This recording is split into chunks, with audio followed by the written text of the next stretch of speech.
ഇന്ന് മാർച്ച് 15 ശനിയാഴ്ച. അമ്മേ പരിശുദ്ധ അമ്മേ, അമ്മേ പരിശുദ്ധ ദൈവമാതാവേ, കൃപാസനത്തിലൂടെ ഞങ്ങൾക്കും ഞങ്ങളുടെ ദേശത്തിനും അമ്മ മധ്യസ്ഥം തേടി തന്ന എല്ലാ അനുഗ്രഹങ്ങൾക്കും കൃപകൾക്കും ഞങ്ങളിപ്പോൾ ഹൃദയം നിറഞ്ഞ നന്ദി പറയുന്നു.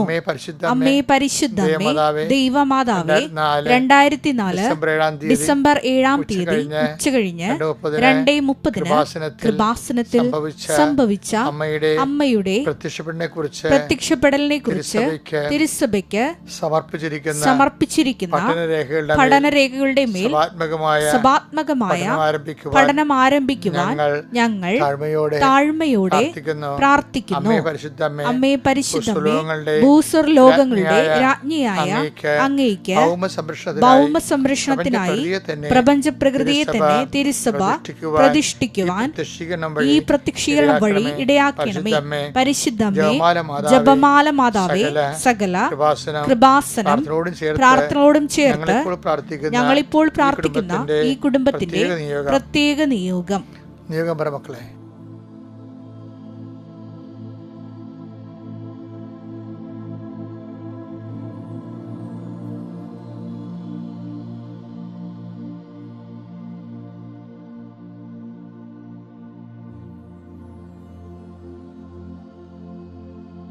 അമ്മയുടെ പ്രത്യക്ഷീകരണത്തിന്റെ ഈ അനുഗ്രഹവേളയിൽ ഞങ്ങൾക്ക് സാധിച്ചു തരുവാൻ കനിയണമേ.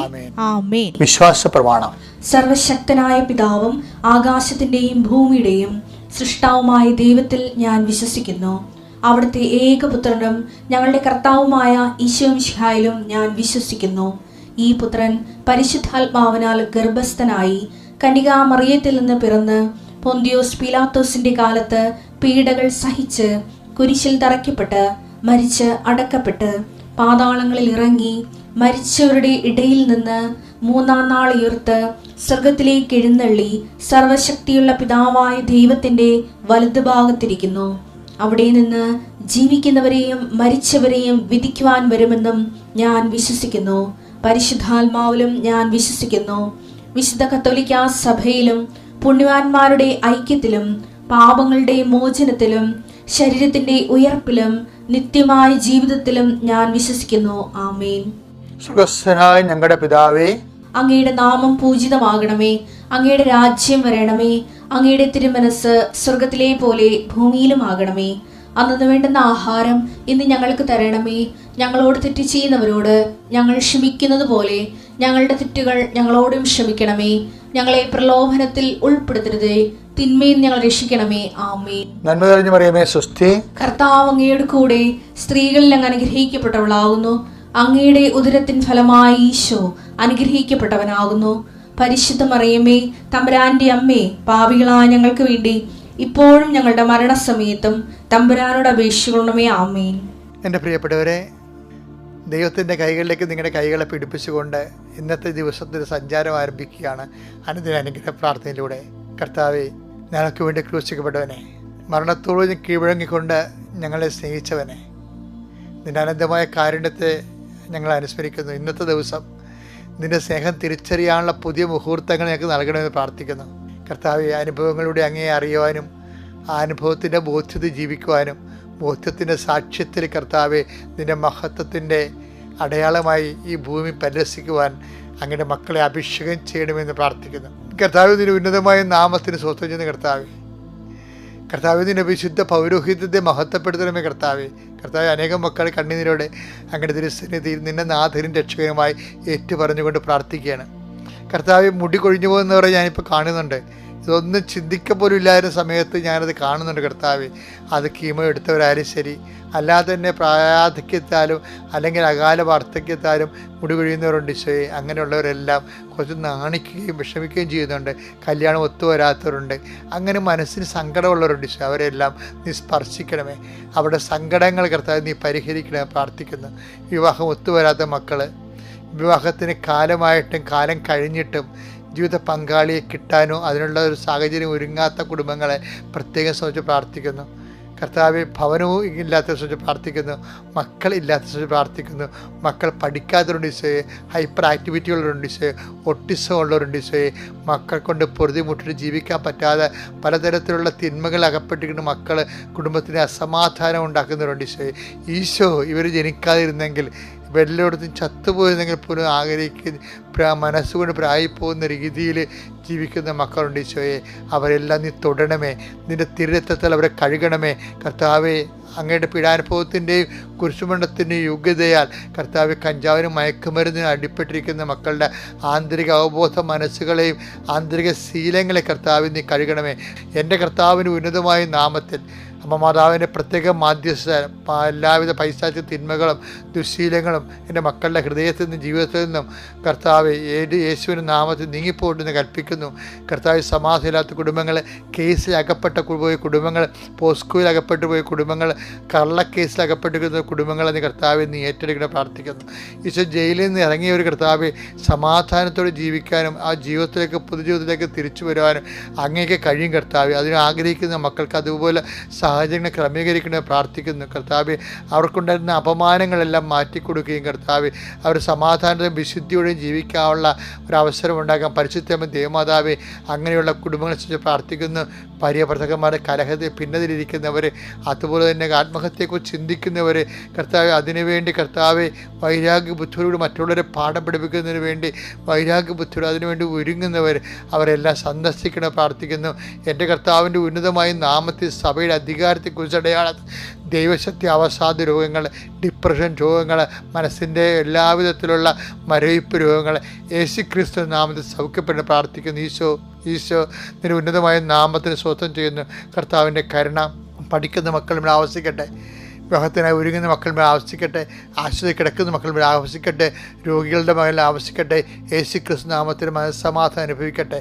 മനസ്സാധനം നഷ്ടപ്പെട്ട കുടുംബങ്ങൾ, പ്രായമായവർ, കുഞ്ഞുങ്ങൾ, മറ്റു മുതിർന്നവർ, ആർക്കെല്ലാം സമാധാനം നഷ്ടപ്പെട്ടു, അതിനുള്ള സമാധാനം നഷ്ടപ്പെട്ട സാഹചര്യങ്ങൾ നിലനിൽക്കുന്ന ഭവനങ്ങളെ കർത്താവിനെ നീ ആശീർവദിക്കണമേ. എൻ്റെ കർത്താവിൻ്റെ ഉന്നതമായ നാമത്തിൽ സഭയുടെ അധികാരത്തിൽ കുരിശടയാളത്തിൽ ദൈവശക്തിയാൽ നിങ്ങൾ ആ ഈശോനാമത്തിൽ അനുഗ്രഹിക്കപ്പെടട്ടെ. ഇന്ന് ഞാൻ വെളുപ്പിനെ എഴുന്നേറ്റപ്പോഴേ 4 കൊന്തയില്ലേ, എല്ലാ ദിവസവും 4 കൊന്ത എടുത്ത് വെളുപ്പിനെ എഴുന്നേൽക്കുമ്പോൾ ചെല്ലും, എന്നിട്ട് കുറച്ച് നടക്കുമ്പോൾ പ്രാർത്ഥിക്കും. അപ്പോൾ അതിനുശേഷം ഞാൻ കുർബാന കയറിയപ്പോൾ കർത്താവ് പറഞ്ഞ് സുവിശേഷത്തിൻ്റെ സുവിശേഷം ഉണ്ടെന്ന് പറഞ്ഞ്. അപ്പോഴും ഞാൻ ആദ്യം കേൾക്കുകയാണ്, ഇത് സുവിശേഷത്തിൻ്റെ സുവിശേഷം. ഈ ദൈവത്തിൻ്റെ കൂടെ ജീവിക്കാൻ നല്ല രസമാണേ. നമുക്ക് ദൈവത്തിന് നമ്മളെന്തിനാണ് നമ്മൾ പലരുടെയും കൂടെ ജീവിക്കാൻ വേണ്ടി ദൈവത്തിന് സഹായം തേടുന്നവരാണ് നമ്മൾ. അതാണ് നമുക്ക് പറഞ്ഞ കുഴപ്പം.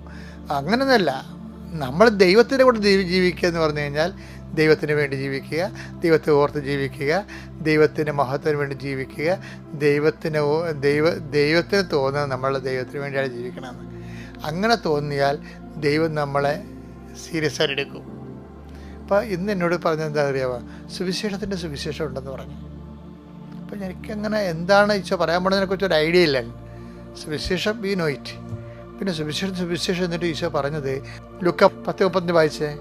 അടുത്ത ദിവസം അടുത്ത ദിവസം വെച്ച് കഴിഞ്ഞാൽ ഈ മരണപ്രായമായ മനുഷ്യനെ, മരണാസനായ മനുഷ്യനെ, മുറിവേറ്റ മനുഷ്യനെ, കള്ളമ്മട കൈയാക്കപ്പെട്ട മനുഷ്യനെ എണ്ണയും പിഞ്ഞയും വെച്ച് കെട്ടിയിട്ട് ഇവരെ കൊണ്ട് സത്തത്തിലാക്കത്തില്ലേ. എന്നിട്ട് അവിടെ കിടന്ന് ഉറങ്ങുകയും അയാളെ സത്തക്കാരന് ഇതിൻ്റെ പരിചരണം ഏൽപ്പിക്കുകയും ചെയ്യും.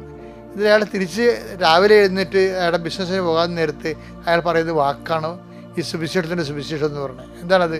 അടുത്ത ദിവസം അവൻ സത്രം സൂക്ഷിപ്പുകാരന്റെ കയ്യിൽ, നല്ല സമരക്കാരൻ സത്രം സൂക്ഷിപ്പുകാരന്റെ കയ്യിൽ 2 ദനാറ കൊടുത്തിട്ട് പറഞ്ഞു, ഇവന്റെ കാര്യം നോക്കിക്കൊള്ളണം. അപ്പൊ ഞാനിങ്ങനെ 4 കൊന്ത കഴിഞ്ഞിട്ടാണ് പിന്നെ ഈ കോൺഫറൻസ് കോളിന് ചുറ്റും നടക്കണ സമയത്തൊക്കെ അമ്മയെ അൾത്തറയിരിക്കണ അമ്മയെ ഞാനിങ്ങനെ ചെരിഞ്ഞ് നോക്കിക്കൊണ്ട് നടക്കും. അപ്പോൾ എൻ്റെ മനസ്സിൽ തന്നാണ് ഇവൻ്റെ കാര്യം നോക്കിക്കൊള്ളണം. സുവിശേഷത്തിൽ ഏറ്റവും വലിയ വാക്കാണ്. എന്നുവെച്ചാൽ നമ്മളോട് ദൈവം പറഞ്ഞ എന്താണ്, നമ്മുടെ കയ്യിൽ വന്ന ഒരാൾ അവൻ്റെ കാര്യം നോക്കിക്കൊള്ളണമെന്ന്. അപ്പോൾ ഓരോരുത്തരും ഇപ്പോൾ ഓരോ ദിവസവും ഓരോ ആൾക്കാർ ഓരോ കാര്യമൊക്കെ പറഞ്ഞിട്ട് വരത്തില്ലേ. ഇപ്പം എന്തെങ്കിലും ഒരു പോംവഴി കാണിക്കാതെ നമ്മളവരെ വിടത്തില്ല. പിന്നെന്താ പറയണത്? ഇങ്ങനെ നോക്കുമ്പോൾ എന്താ കുഴപ്പം? എന്താ? കൂടുതലായി എന്തെങ്കിലും ചെലവാകുന്നെങ്കിൽ കൂടുതലായി എന്തെങ്കിലും ചെലവാകുന്നെങ്കിൽ ഞാൻ തിരിച്ചു വരുമ്പോൾ തന്നുകൊള്ളാം. അതായത് മനുഷ്യന്മാർക്ക് എല്ലാവർക്കും ഒരുപോലെ ദൈവസ്നേഹം അബ്സോർബ് ചെയ്യാൻ പറ്റത്തില്ല. അപ്പോൾ ദൈവസ്നേഹം കുറച്ച് മാത്രം അബ്സോർബ് ചെയ്യുന്നവരുണ്ട്. അവർ ചിലപ്പോൾ നമ്മൾ അവരെ സഹായിക്കും, പക്ഷെ തിരിച്ച് അവർ സഹായിക്കണമെന്ന് ഒരു നിർബന്ധമില്ല. ഒരു മനുഷ്യനെ ദൈവത്തിൻ്റെ നാമത്തിൽ ഇവൻ്റെ കാര്യം നോക്കാൻ എടുത്തു കഴിഞ്ഞാൽ നമുക്ക് നഷ്ടമായിരിക്കും ഉണ്ടാകുന്നത്. അപ്പോൾ ഇത് തന്നെ ഈശോയ്ക്ക് ഉണ്ടായത്. ഈശോ അപ്പായോട് പലപ്പോഴും പറഞ്ഞു, അപ്പാ കുരിശുമരണം വേണ, അപ്പാ കുരിശുമരണം വേണ. ഞാനിതിൻ്റെ ഇഞ്ചിഞ്ചായിട്ടല്ലേ ഞാൻ അപമാനിക്കപ്പെടുകയും സഹിക്കപ്പെടുകയും ചെയ്യണത്. എൻ്റെ ഈ 33-ാമത്തെ വയസ്സിൽ ഐക്കണ്ട് ഇമാജിൻ എന്നൊക്കെ പറയും. ചോര വരെ വിയർത്ത് ഗെത്സേമനിയിൽ. ഞാൻ പണ്ടൊരു കവിത വായിച്ചിട്ടുണ്ട്. അഗസ്റ്റിൻ ഐസക് എന്ന് പറഞ്ഞൊരു ഫാദർ ഉണ്ടായിരുന്നു. അദ്ദേഹത്തിന് ജീസസ് ദ റിബൽ എന്ന് പറഞ്ഞൊരു പുസ്തകം ഞാൻ വായിച്ചിട്ടുണ്ട്.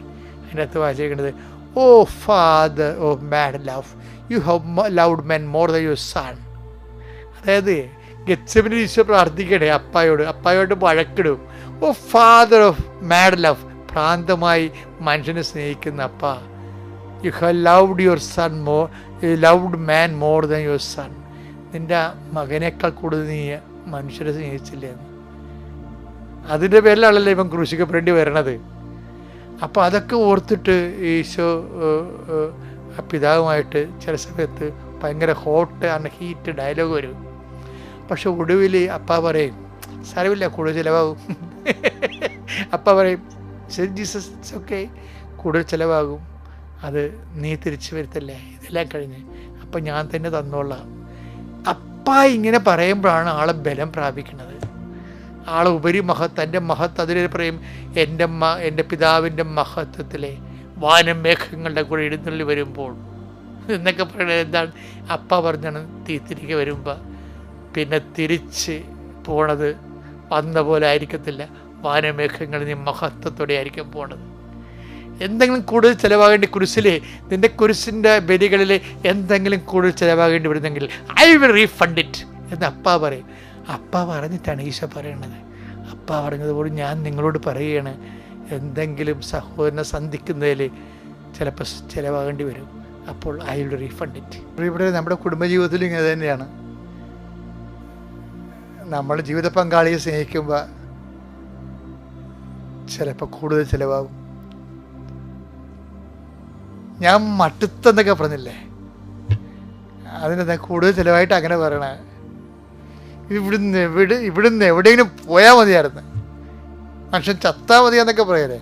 അപ്പം ഞാനീ പറഞ്ഞ കാര്യം ഓർക്കണം, കൂടുതൽ ചിലവാകുകയാണ്. എന്താണ് ഇത്? ഭർത്താവ് തരണമെന്ന് നിർബന്ധമില്ല. ഭാര്യയ്ക്ക് വേണ്ടി ചിലവാക്കിയത് ഭാര്യ തരണമെന്ന് നമുക്ക് നിർബന്ധമില്ല. ചിലപ്പോൾ ക്ഷമയാകാം, ചിലപ്പോൾ ദയയാകാം, ചിലപ്പോൾ നന്മയാകാം, ചിലപ്പോൾ വിശ്വസ്തതയാകാം, ചിലപ്പോൾ കൂടുതൽ ചിലവാകും. അപ്പോൾ ആര് തരും? ഞാൻ തിരിച്ചു വരുമ്പോൾ തരും, കർത്താവ് തിരിച്ചു തരും. മക്കളെ വളർത്തുമ്പോൾ അങ്ങനെയാണ്.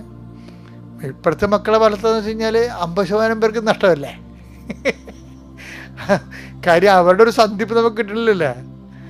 സന്ധിപ്പ് കിട്ടേണ്ട സമയത്ത് കിട്ടണില്ല. എന്നിട്ട് ഇന്ന് ഒരു അപ്പൻ എൻ്റെ അടുത്ത് വന്നിട്ടുണ്ടായിരുന്നു. ഇന്നൊരു ക്യാൻസർ രോഗിയായ അപ്പൻ എൻ്റെ അടുത്ത് വന്നിട്ടുണ്ടായിരുന്നു. അത് പ്രാർത്ഥിക്കുന്നതിനിടെ പറഞ്ഞു, എൻ്റെ അച്ഛാ, എൻ്റെ മകൻ ദുബായിലാണ്, അവൻ എന്നെ വിളിക്കണില്ലെന്ന്. ഞാൻ പ്രാർത്ഥിച്ചു, അയാളെ ആശ്വസിപ്പിച്ച് വിട്ടു. വിളിക്കും തീർച്ചയായിട്ടും. പക്ഷേ അതല്ല, അങ്ങനെയൊക്കെ സങ്കടപ്പെടുന്ന എന്തുമാത്രം മനുഷ്യരാണ്.